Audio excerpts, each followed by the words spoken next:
Bible. Et nous allons méditer sur Jean, le chapitre 14.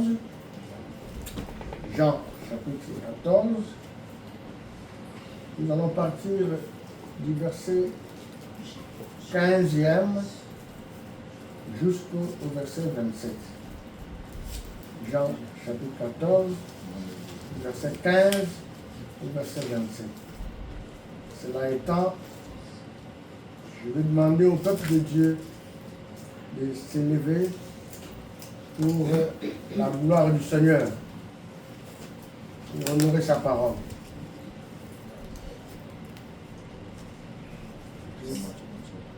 Si vous m'aimez, gardez mes commandements, et moi je prierai le Père, et il vous donnera un autre consolateur, afin qu'il demeure éternellement avec vous, l'Esprit de vérité, que tout le monde ne peut recevoir parce qu'il ne le voit point et ne le connaît point. Mais vous, vous le connaissez, car il demeure avec vous, et il sera en vous. Je ne vous laisserai pas orphelin, je viendrai à vous. Encore un peu de temps, et le monde ne me verra plus. Mais vous, vous me verrez, car je vis, et vous vivrez aussi. En ce jour-là, vous connaîtrez que je suis en mon Père, que vous êtes en moi, et que je suis en vous. Celui qui a mes commandements et qui les garde, c'est celui qui m'aime. Et celui qui m'aime sera aimé de mon Père. Je l'aimerai et je me ferai connaître à lui. Jude, non pas l'Iscariote, lui dit, Seigneur, d'où vient que tu te feras connaître à nous, et non au monde? Jésus lui répondit, si quelqu'un m'aime, il gardera ma parole, et mon Père l'aimera. Nous viendrons à lui, et nous ferons notre demeure chez lui. Celui qui ne m'aime pas ne garde point mes paroles, et la parole que vous entendez n'est pas de moi, mais du Père qui m'a envoyé. Je vous ai dit ces choses pendant que je demeure avec vous. Mais le consolateur, l'Esprit Saint, que le Père enverra en mon nom, vous enseignera toutes choses et vous rappellera ce que je vous ai dit. Je vous laisse la paix, je vous donne ma paix, je ne vous donne pas comme le monde donne, que votre cœur ne se trouve point et ne s'alarme point. Amen. Nous avons la parole de Dieu. On peut gagner nos places. Voilà. Nous allons commémorer la Pentecôte le dimanche prochain. Et avant que Jésus fasse son ascension, il avait déjà fait ça, selon le programme, Jésus a regroupé ses disciples. Avant qu'il fasse l'ascension, il les a réunis et il a commencé à les préparer parce qu'ils devraient partir. Et ils étaient avec lui tout le temps. C'est leur sauveur. Maintenant, partir comme ça, sans le préparer, c'est difficile. C'est comme les parents, les parents, quand vous voulez voyager. Vous dites, ah, tel enfant vient, tel vient. Maintenant, je vais voyager. Vous allez rester avec votre maman. En tout cas, soyez ceci, soyez cela. On prépare les enfants. Pour que les enfants ne puissent pas être désemparés. Pour que les enfants ne sentent pas qu'ils sont isolés. Pour qu'ils se demandent, mais papa est allé il y a longtemps, mais quand il va revenir? Jésus a fait de même. Il a réuni ses disciples. Il leur a parlé. Il leur a révélé une vérité profonde en leur disant que je vais vous envoyer un consolateur. Même si moi je ne suis pas là, ne soyez pas inquiets. Il y a un consolateur qui va venir, qui va demeurer avec vous, qui va habiter en vous, qui va vous accompagner en tout et pour tout. Donc, ce consolateur-là, ici Jésus nous dit qu'il nous révèle beaucoup de révélations profondes spirituelles. Dieu dit que le Saint-Esprit va demeurer en vous. Nous devons savoir que le Saint-Esprit est en nous. Il est en nous. Amen. Amen. Il n'est pas, même quand nous invoquons le Seigneur, rempli de l'Esprit, il est déjà en nous. Nous qui sommes chrétiens, nous marchons sous l'impulsion du Saint-Esprit. C'est le Saint-Esprit qui est là à nous pour nous enseigner. Le Saint-Esprit en nous nous console, comme nous avons médité. Le Saint-Esprit nous rappelle la parole de Dieu. Le Saint-Esprit nous fortifie. Jésus a promis le Saint-Esprit à ses disciples pour que le Saint-Esprit soit en eux d'une manière permanente. C'est ce que nous sommes. Le Saint-Esprit est en nous. Il a fait de nous une relation intime avec Dieu. Vous avez médité quelque part, il a dit, si vous m'aimez, moi et mon Père nous viendrons habiter en qui? En vous. Amen. C'est ça. Et là, le Saint-Esprit nous donne une paix surnaturelle. Voilà pourquoi, même si nous sommes perturbés, mais vous allez sentir qu'un esprit te rafraîchit, te redonne la paix. C'est le Saint-Esprit. Mais vous me posez pas des questions. Comment tu peux te frustrer, même à un moment donné, tu deviens calme. C'est l'esprit qui est en toi. Amen. Qui amène le réfléchissement. L'esprit de Dieu nous aide pendant les épreuves. Chaque fois quand il y a encore des difficultés, c'est l'esprit de Dieu qui vient te parler calmement, avec une voix douce, pour t'aider. Nous ne sommes pas seuls. Nous ne sommes pas abandonnés. Amen. Et nous ne serons jamais abandonnés. Tant que nous serons des chrétiens, quelles que soient les épreuves qu'on peut rencontrer, ne pense pas que tu es seul. Tu sortiras toujours de cette épreuve-là. Amen. La première chose que nous devons retenir, comme nous avons médité, telle que je vais le synthétiser, la première leçon que nous devons retenir ce matin-là, le Saint-Esprit est notre consolateur dans le combat spirituel. Amen. Ça, c'est la première chose. Sachez que tout le combat que tu as rencontré, que moi j'ai rencontré, si nous sommes encore debout, c'est le Saint-Esprit qui nous a consolés, qui a permis que nous puissions sortir vainqueurs. Regardez dans le verset 16. Il vous donnera un consolateur, afin qu'il demeure éternellement en vous. Pour faire quoi? Le mot consolateur signifie avocat. Amen. Quand tu dis, oh, je suis ton consolateur, c'est ton avocat. Le mot consolateur signifie notre défenseur. Le Saint-Esprit est notre défenseur. Le mot consolateur veut dire notre soutien. Le mot consolateur veut dire celui qui intercède pour nous. Le mot consolateur veut dire la présence divine en nous à tout moment et à chaque instant. Le mot consolateur veut dire notre aide surnaturelle. Celui qui nous aide surnaturellement quand nous ne sommes pas à la hauteur, lui d'une manière surnaturelle, il nous aide. Le mot consolateur veut dire la force intérieure, celui qui nous donne la force, celui qui nous fortifie quand nous sommes faibles, quand nous sommes incapables, c'est le Saint-Esprit. Le mot consolateur veut dire notre guide permanent, c'est lui qui nous oriente, c'est lui qui nous dit ne va pas là-bas, fais ceci, fais cela. Le Saint-Esprit est notre accompagnateur de tout le temps dans nos attaques spirituelles. Quand nous sommes attaqués, nous ne sommes pas seuls. Le Saint-Esprit est là. Quand nous prions là, quand nous combattons là, au nom de Jésus, ce n'est pas nous qui combattons, c'est le Saint-Esprit qui combat à nous. Amen. Voilà, le Saint-Esprit nous accompagne. Quand tu es découragé, dans le découragement, celui qui nous fortifie, c'est le Saint-Esprit. Celui qui nous donne encore la capacité de sourire, c'est le Saint-Esprit. Voilà pourquoi vous avez parfois, tu as eu des problèmes, tu étais là frustré, à un moment donné, tu vois les gens, tu commences à sourire. Ou bien toi-même, tu commences à sourire. Tu retrouves la paix. C'est le Saint-Esprit qui vient te rafraîchir, qui vient te donner l'encouragement. Le Saint-Esprit nous accompagne dans la persécution. Quand on nous persécute là, le Saint-Esprit est avec nous. Dans le monde où nous sommes faibles, l'Esprit de Dieu est avec nous. Amen. C'est pourquoi Dieu a dit Paul a dit, quand je suis faible, c'est alors que je suis fort. Mais qu'est-ce qui a fait parler à Paul comme ça? C'est l'Esprit de Dieu. Amen. C'est l'Esprit de Dieu qui nous donne la force. Donc, même quand la peur, quand l'oppression, même quand la confusion arrive dans ta tête là, mon frère, ma soeur, prie seulement au lieu de paniquer. Amen. Prie, parce que tu as le Saint-Esprit. Ne panique pas. Le Saint-Esprit est avec toi. Prie seulement. Invoque le Saint-Esprit. Saint-Esprit me dit, tu ne vois pas la situation qui m'arrive là? Amen. Il faut parler au Saint-Esprit. Ce Dieu, il faut lui parler. Ne panique pas. Ne panique pas. Je vous avais raconté un jour ici que moi, quand je rêve, je vois compliqué, là, je dis, oh Père, de toutes les façons, c'est toi qui me... Quand je dormais là, c'est toi qui contrôlait ma vie, mon sommeil. Amen. Des prières pratiques. Pas des prières imaginaires. Ou non, parle.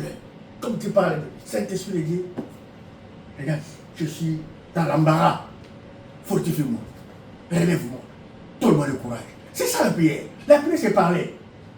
Amen. C'est prier. Demandez la force. Demandez la direction de Dieu.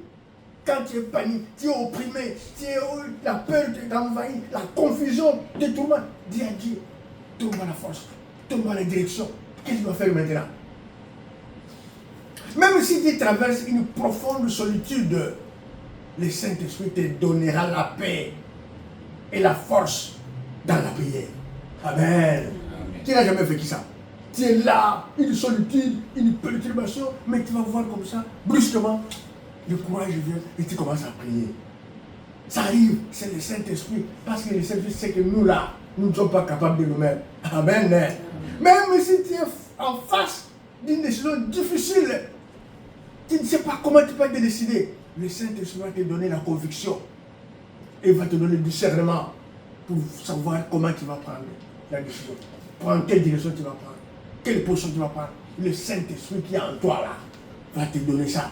Même si tu fais face à une tentation, combien de fois nous ne sommes pas passés dans les tentations? Plusieurs fois. Tu arrives comme ça d'un endroit, dans ces pays-là, et partout, même dans nos pays, tu rencontres des histoires, des tentations. Après, tu vois qu'à un moment donné, tu vois que le Saint-Esprit t'avertit intérieurement pour te donner une direction de résister. Comme ça, brusquement. Tu vois, un esprit te dit non, ne cède pas. Non, ne voyez pas, n'avance pas à ça. Non. Amen. Et tu vas fuir, comme Paul avait dit. Fouiller l'impudicité, par exemple. C'est le Saint-Esprit qui nous donne la capacité de fuir ça. Ce n'est pas de notre force. Par nous-mêmes là. Waouh, c'est faux. Voilà pourquoi il est dit.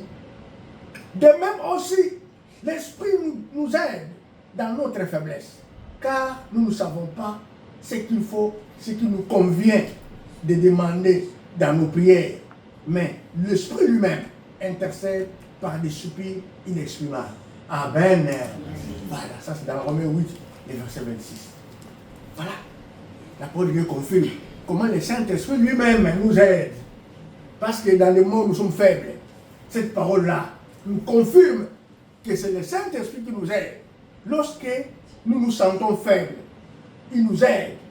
Lorsque nous ne savons pas qu'est-ce qu'il faut demander, lorsque nous sommes embarrassés, troublés, tu veux prier, tu ne sais même pas, le mot disparaît dans la tête. Tu trouves, mais je vais demander quoi? Par peur, la peur t'envahit, tu ne sais même pas comment prier, tu perds même les pédales. Mais le Saint-Esprit vient, il intercède en nous, parce qu'ils savent, le Saint-Esprit sait que nous ne sommes pas à la hauteur, il sait que nous ne savons même pas ce que nous devons demander, lorsque nous sommes dans des situations compliquées. Amen. Voilà comment la parole de Dieu nous a confirmé. Et l'Esprit de Dieu aussi, quand Dieu voit que nous sommes dans l'embarras, regardez ce que Dieu dit dans 2 Timothée 1, verset 7. Car ce n'est pas un esprit de timidité que Dieu nous a donné, mais un esprit de force, d'amour et de sagesse. Lorsque tu es embrassé, l'Esprit de Dieu qui est en toi, l'Esprit de Dieu qui est en moi, va t'amener à te donner de la sagesse pour voir ce que tu vas faire en ce moment. L'Esprit de Dieu qui est en nous, nous conduit dans l'amour, nous donne la sagesse. Toutes les choses que nous faisons là, ce n'est pas nous-mêmes qui les faisons, c'est l'Esprit de Dieu qui nous aide à faire des bons choix. Amen. Ce n'est pas nous-mêmes, détrompe-toi. Je puisse me détromper. C'est le Saint-Esprit qui m'aide, c'est le Saint-Esprit qui vous aide. Personne n'est capable de tenir de bonnes décisions, de chercher, de faire des bons choix. C'est l'Esprit de Dieu qui habite en nous. La raison pour laquelle vous remarquez bien, ceux qui n'ont pas l'Esprit de Dieu, ceux qui ont l'Esprit de démon, vous voyez le choix qu'ils font? Vous voyez comment ils se comportent? Amen. Deuxième point, l'Esprit de Dieu habite en nous. L'Esprit de Dieu habite en toi. L'Esprit de Dieu est en toi. Il a dit dans le verset 17, il demeure avec vous et il sera en vous. Amen. L'Esprit de Dieu demeure avec nous et il est en nous. Même Paul avait dit, si je vis, ce n'est pas moi qui vis, c'est Christ qui vit en qui? En moi. Donc, ne nous sous-estimez pas. Nous avons une puissance, un esprit puissant qui habite en nous. Ne te sous-estime pas, même si tu es dans des problèmes, ne crois pas que Dieu t'a abandonné. Il est en toi. Son esprit est en toi. Dieu ne nous visite pas seulement les dimanches. Dieu nous ne pouvons pas les consulter seulement pendant les moments d'urgence. Nous ne pouvons pas seulement honorer le Saint-Esprit d'une manière extérieure. Le Saint-Esprit est en nous. Il habite dans notre cœur. Il est dans ton cœur, il est dans mon cœur. Nous sommes le temple du Saint-Esprit. Amen. Nous sommes les temples. Tu dois confirmer ça. Tu dois confirmer ce que moi, je suis le temple de Dieu. Dieu est en moi. Dieu habite en moi. La présence du Saint-Esprit doit nous transformer. Il faut que nous qui sommes chrétiens, nous puissions manifester la présence du Saint-Esprit dans ce que nous sommes, dans ce que les gens voient de nous. Nous devons faire la différence. La présence du Saint-Esprit à nous doit transformer nos pensées. Amen. Ne pensons plus comme tout le monde. Nous devons avoir la pensée qu'avait Jésus-Christ, la mentalité de Jésus en nous. Les gens doivent palper ça, ils doivent voir ça. C'est ça qui détermine la présence du Saint-Esprit en nous. Nos désirs doivent changer. Nous devons avoir des désirs comme des païens. Nous devons avoir le désir de Dieu en tant qu'enfant de Dieu. Le désir des choses qui font plaisir à Dieu. Pas les désirs qui vont déshonorer le Seigneur. Nos réactions doivent être transformées. Nous devons réagir comme des enfants de Dieu. Nos habitudes doivent changer. C'est ça qui prouve que le Saint-Esprit est en nous. Notre atmosphère spirituelle dans notre vie doit être nouvelle. Amen. Amen. Notre langage doit être conforme à l'Esprit de Dieu. Nous devons avoir un langage des enfants de Dieu, un langage de gens dont l'Esprit de Dieu habite en eux. Nos maisons doivent refléter la présence du Saint-Esprit. Amen. Amen. Nos relations avec Dieu doivent être différentes par rapport à la manière où nous étions sans Esprit de Dieu. Regardez, lorsque toi tu pries, tu remplis ta maison de prière, comme nous le faisons déjà. Lorsque nous remplissons notre maison de prière, de la parole de Dieu, le Saint-Esprit changera progressivement l'atmosphère dans notre foyer. Amen. Même si ça ne marche pas, mais lorsque tu remplis ta maison dans des prières, tu remplis ta maison dans des adorations, des louanges, tu vas voir, l'atmosphère va commencer à changer. Même si tu étais autrefois dominé par la colère, dominé par le comportement compliqué, tu deviendras progressivement un homme de paix, un homme paisible, par l'action du Saint-Esprit. Amen. Amen. Par l'action du Saint-Esprit, tu vois, ta vie commence à transformer, commence à changer. C'est ce que nous sommes devenus. Si aujourd'hui, nous sommes devenus ce que nous sommes, c'est le Saint-Esprit qui nous a transformés. Si aujourd'hui, les gens nous considèrent aussi, si aujourd'hui, les gens nous craignent, ceux qui n'adorent pas Dieu, quand ils nous voient, ils nous craignent, c'est le Saint-Esprit qui nous a transformés. Si vous voyez, les gens nous persécutent, les gens nous haïssent, c'est la présence du Saint-Esprit qui le fait peur. Amen. Amen. Donc ne vous inquiétez pas. Quand vous voyez que les gens vous haïssent, les gens parlent mal de vous, ne t'inquiète pas. C'est la présence du Saint-Esprit. Le feu du Saint-Esprit s'allume en toi partout où tu marches. Les gens ne te voient pas. Toi-même, tu ne te rends pas compte. Les gens voient le feu en toi. Quand nous dormons là dans nos maisons, les gens voient la flamme de feu. Même quand les ennemis viennent la nuit coucher à nous visiter, les gens voient le feu. Ils disent dans cette maison-là, ils voient le feu. Ils craignent. C'est pourquoi vous allez voir même vos voisins là. Le matin, ils te voient, ils s'énervent, ils tournent le dos. Quand tu te poses la question, pourquoi il a tourné le visage? Non. La nuit, quand il cherchait à te visiter, il a vu autre chose. Amen. La présence du Saint-Esprit. Très attention, très très important. Voilà pourquoi évitons des paroles destructives dans nos bouches, parce que nous avons le Saint-Esprit. Amen. Évitons les habitudes impures. Évitons les influences spirituelles nocives. Parce que nous avons le Saint-Esprit. Ce que nous devons faire, comme je l'ai dit tout à l'heure, remplissons toujours nos maisons des prières, de louanges, des paroles de Dieu. Pourquoi? Parce que la parole de Dieu dit ceci.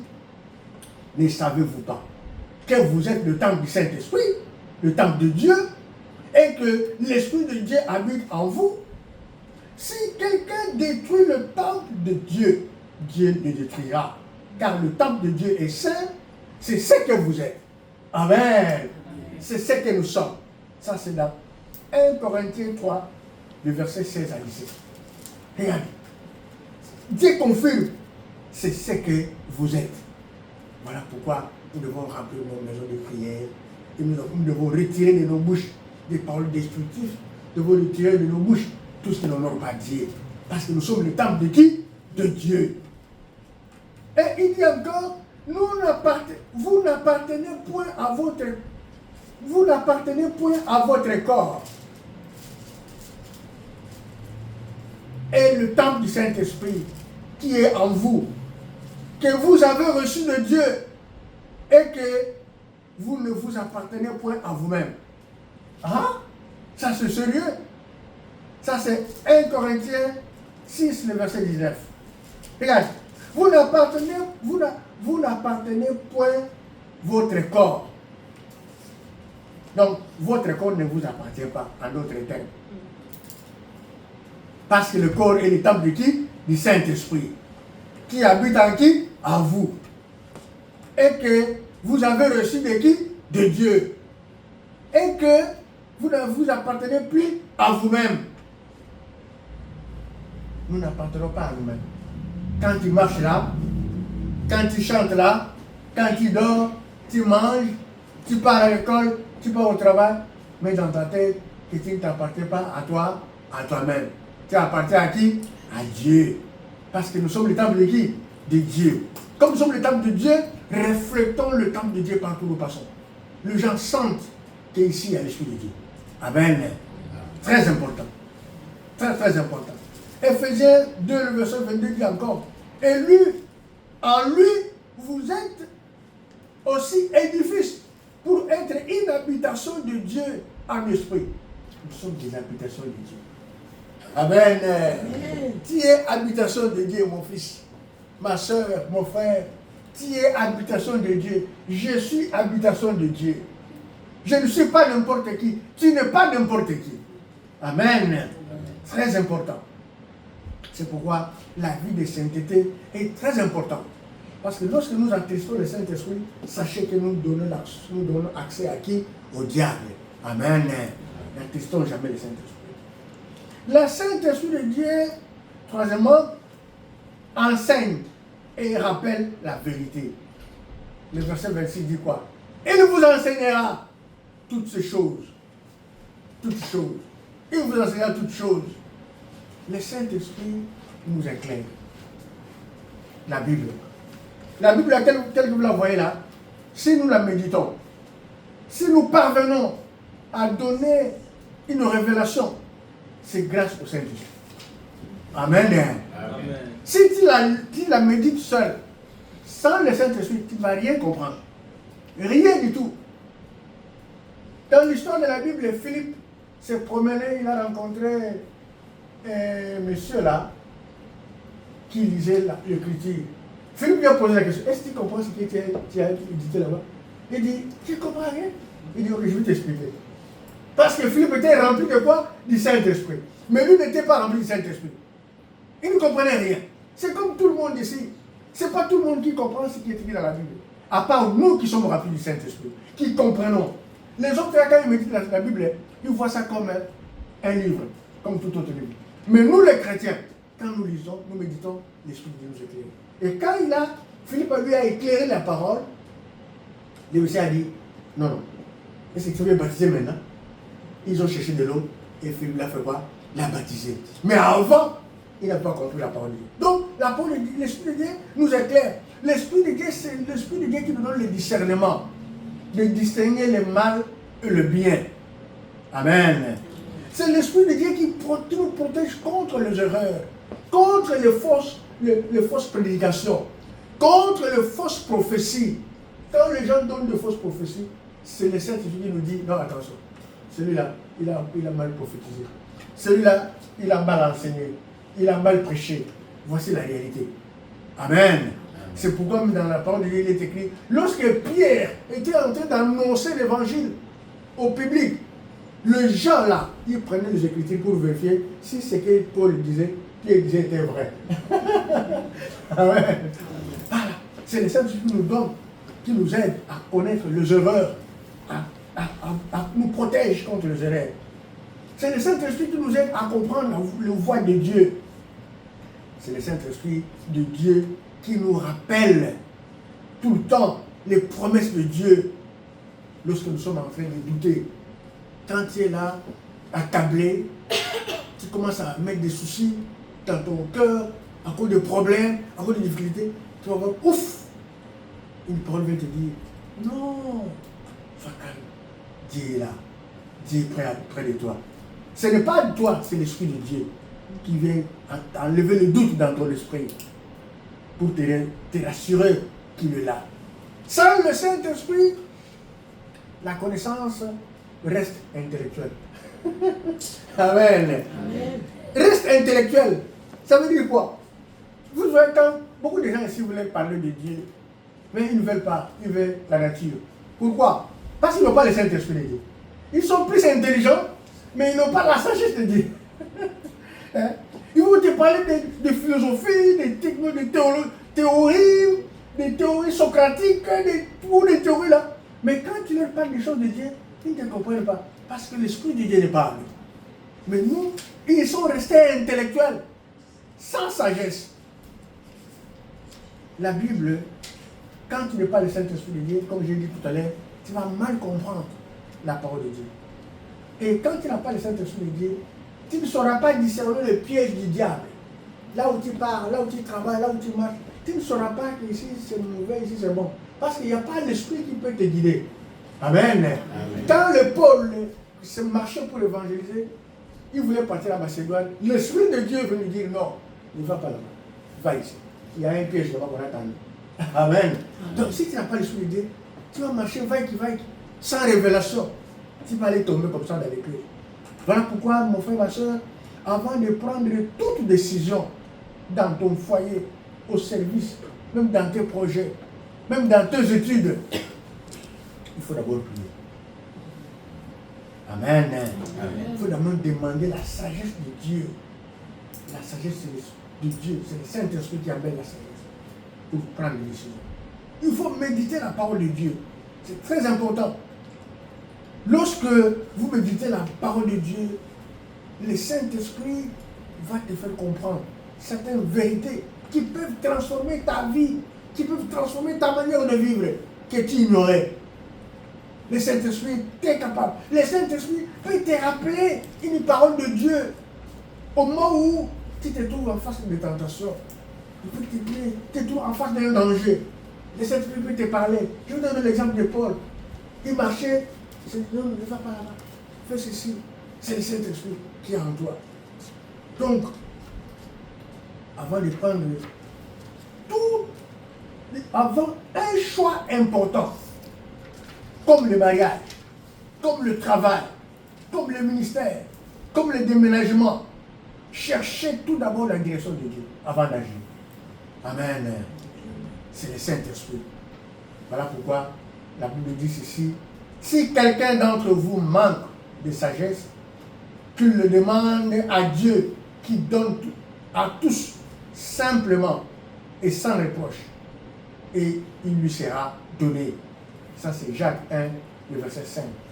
Donc c'est ça, chercher la direction de Dieu. Chercher la sagesse de Dieu avant d'agir. La parole de Dieu dit encore dans Psaume 119, le verset 15, le verset 105. Ta parole est une lampe à mes pieds et une lumière sur mon sentier. Amen. La parole de Dieu est une lampe et une lumière dans nos sentiers, dans notre direction, dans notre marche. C'est la parole de Dieu qui nous éclaire. La parole de Dieu, sans la parole de Dieu, c'est difficile.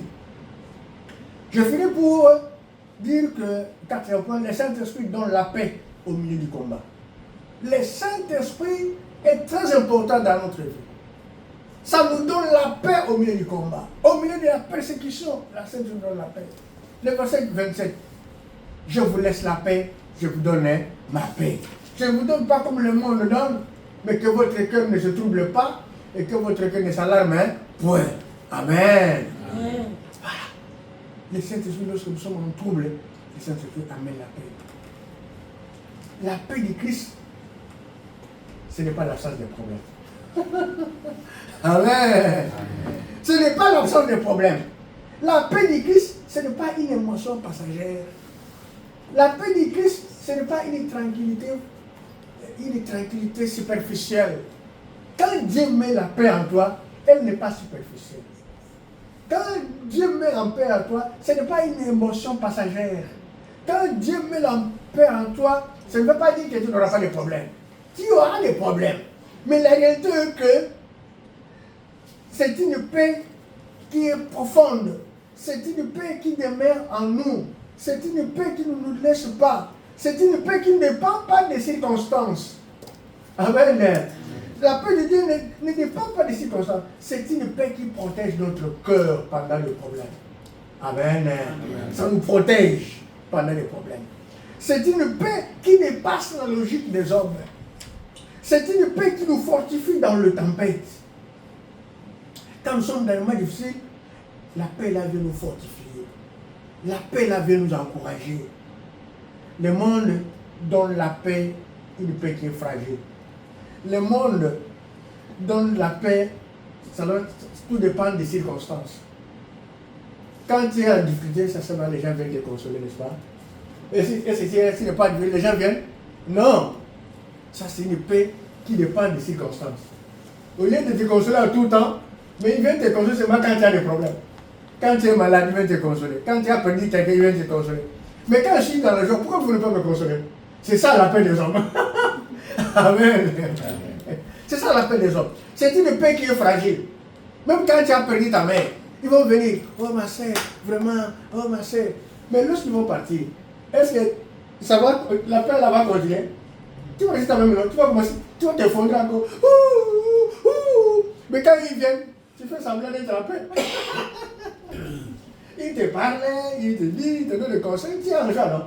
Mais quand ils vont partir, directement, tu vas voir penser, ah ma mère, ah bon. Tu vas commencer à vous rappeler. C'est une paix qui est comment? Fragile. C'est une paix qui dépend seulement des circonstances. Mais la paix que Jésus nous donne, oh my God, c'est une paix qui est intérieure, qui est stable. Amen. Acclamons le Seigneur. Acclamons Jésus. Une paix stable. C'est une sécurité spirituelle. La paix de Dieu, de Jésus, c'est une sécurité spirituelle, continuelle. Dans tous les combats sur cette terre de vivant, cette paix-là est avec nous. Une paix qui nous sécurise, une paix qui nous rend stable. Même si le vent de part et d'autre souffle, mais on reste stable à cause de la paix du Saint-Esprit. Amen. C'est une paix qui nous donne la confiance profonde en Dieu. Même si ça trouble, même si ça peut dire, tu dis, mon Dieu est là. Il se lèvera toujours le dernier pour me donner la victoire. Amen. Amen. C'est cette paix-là que Dieu donne. Voilà pourquoi nous devons refuser la paix excessive. Parce que la paix de Dieu est dans les Saint-Esprit avec nous. Mon frère, ma soeur, refusons la peur excessive. Souvent, nous, quand il y a un problème arrive, nous nous abandonnons dans la peur. Non, refusons ça. Amen. Amen. Quand la paix frappe la porte, tu dis, je refuse la paix au nom puissant de Jésus. Saint-Esprit de Dieu, récupère-moi. Tu invoques le Saint-Esprit en même temps. Refuse ça parce qu'il est en toi. Nous devons refuser l'angoisse permanente. Nous qui avons le Saint-Esprit, ne gardons pas l'angoisse dans notre esprit pendant très longtemps. Tu peux être angoissé, c'est vrai. On est humain, on a la chair. Ça, c'est pas un problème, nous avons le corps. Mais on n'est pas autorisé de garder l'angoisse pendant longtemps dans ton cœur. C'est comme si tu étais en train d'ignorer l'esprit qui habite en toi. Amen. Amen. L'angoisse t'envahit, la peur t'envahit. C'est normal que la peur vienne, mais le Saint-Esprit est là pour nous aider. Évitons des pensées destructives dans notre esprit, dans notre tête. À cause de quelque chose que quelqu'un t'a dit, tu vas commencer à avoir des pensées négatives dans l'esprit. Non! Il faut éviter ça. Il faut déclarer la promesse de Dieu à la place des mauvaises pensées. Amen. Amen. À la place des mauvaises émotions. Il faut déclarer la présence des promesses de Dieu. Dieu, tu m'as dit, le projet que tu as formé pour moi, c'est le projet de paix et de bonheur. Tu déclares comme ça. Tu vas voir en même temps. Le Saint-Esprit te rafraîchira encore davantage. Amen. Amen. Très important. Même si tu es devant les dettes, comme dans notre pays ici là. Même si tu es dans des dettes, tu as la maladie qui t'embête, tu es dans des conflits, tu es dans l'incertitude. Mon frère, ma soeur, tu peux demeurer toujours stable, intérieurement, grâce à la présence du Saint-Esprit. Amen. Tu peux toujours demeurer stable. Dans ça là, ne te dérange pas. Je ne me dérange pas aussi non plus. À partir de maintenant, si on se dérangeait à cause des dettes, si on se dérangeait à cause des maladies, à cause des conflits, à cause de l'incertitude, à cause des menaces dans l'endroit du travail là. Non!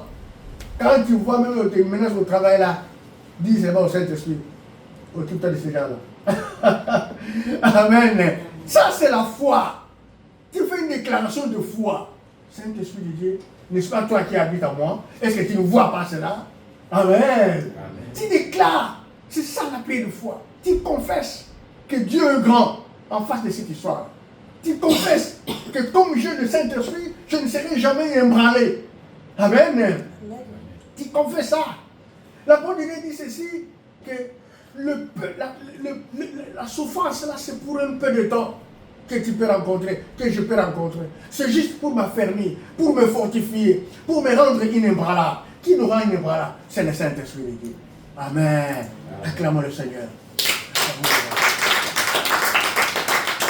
Voilà. C'est pourquoi il est dit ceci. À celui qui est ferme dans ce sentiment, tu assures la paix. La paix parce qu'il a confiance en toi. Amen. Acclamons la parole de Dieu. Ésaïe 26, le verset 3. Écrivez cette parole, retenez ça. Ésaïe 26, le verset 3. Ça dit, quand nous sommes dans la tempête, Dieu nous demande d'être ferme dans nos sentiments. Ne pleure pas. Dieu nous demande d'être ferme. Quand nous sommes devant les épreuves, Dieu nous demande d'être ferme. D'être ferme. D'être ferme parce qu'il va assurer la paix. Il va assurer la paix. Je médite encore cette parole. À celui qui est ferme dans ce sentiment, qui assure la paix deux fois, parce qu'il se confie en qui? En toi. Amen. Très important. Voilà, et notre parole qui nous rassure, avant de finir. La paix de Dieu, qui surpasse toute intelligence, gardera vos cœurs et vos pensées en Jésus-Christ. Waouh! La paix de Dieu. Ça, c'est dans Philippiens 4, verset 7. Même si tu es troublé, comme le Saint-Esprit en toi, tu fais confiance à Dieu. Et lui-même, Dieu, sa paix, la paix du Saint-Esprit, qui surpasse toute intelligence, va lui-même, même si nous on ne fait rien, va garder notre cœur. Amen. Voilà. Nous finissons pour dire que le Saint-Esprit demeure en toi et en moi continuellement. C'est pour dire que la vie de sainteté est très importante pour garder le Saint-Esprit. Évitons d'attrister le Saint-Esprit par notre mauvais comportement, par des péchés. Quand nous commettons des péchés, nous attristons le Saint-Esprit. Et quand on attriste le Saint-Esprit, on donne accès à qui? Au diable. À ce moment-là, on devient faible. sans défense. Faisons attention. La présence du Saint-Esprit en nous doit transformer notre vie. C'est ce que nous sommes en train de vivre. La Saint-Esprit, c'est ça qui produit en nous la paix, qui nous produit le discernement. Nous qui sommes chrétiens, nous devons apprendre à écouter Dieu dans sa parole, dans la prière, dans l'obéissance. Amen. Amen. Le Saint-Esprit n'est pas seulement une doctrine, mais la présence du Saint-Esprit en toi et en moi active la transformation, active la guérison, active l'enseignement, nous fortifie, nous conduit chaque jour dans la direction la meilleure et qui nous conduit toujours dans des victoires, dans des combats. C'est pourquoi, mon frère, ma soeur, quels que soient les problèmes qui t'arrivent, qui m'arrivent, ne crains rien. Nous avons une puissance qui est au-dessus de toute puissance. Amen. Amen. À des grandes épreuves correspondront toujours dans nos vies des grandes victoires. Au nom de Jésus. Amen. Amen.